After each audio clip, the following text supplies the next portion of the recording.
Northern Rakhine State in Myanmar. These empty fields were once the villages that were home to hundreds of thousands of stateless Rohingya people.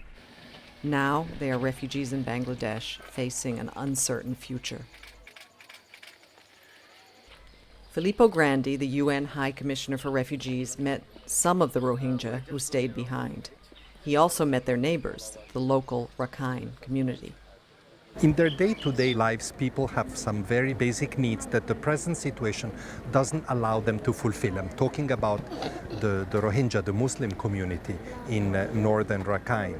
In particular, the ability to get out from a situation like this, an IDP camps, and go fishing or go and work in the fields. Even the Rakhine community, the other community, said that with all the Muslims, all the Rohingya having left to Bangladesh, or many of them, there is no workforce to work in the fields.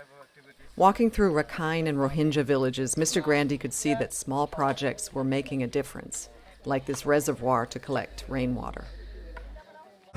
Development, inclusive development, is extremely important for all communities, and this is what we are doing together with UNDP and others. But we should make no mistakes. This alone will not be enough to create that climate of confidence for refugees to return. In Sitwe, in central Rakhine State, Mr. Grandi also visited grim camps for 128,000 Rohingya people displaced here since 2012. The camps are segregated from other communities, and restrictions limit their movement and ability to work. The people said that they long to farm or fish and to have a meaningful prospect of citizenship. And after enduring these conditions for 7 years, they most want to return home, a sentiment all displaced people he met expressed.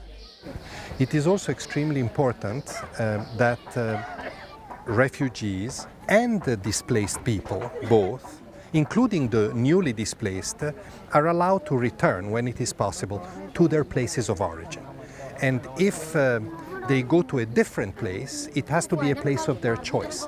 Meanwhile, insecurity is a big concern, with thousands of Rakhine people also now displaced. Here at this Buddhist monastery, some found sanctuary after fleeing recent clashes. They made a plea for peace and to return home. The strongest messages I receive from them is, please convey to all those concerned that fighting has to end, civilians need to be spared by all parties, and conditions need to be created for us to return home. We want to return home as quickly as possible.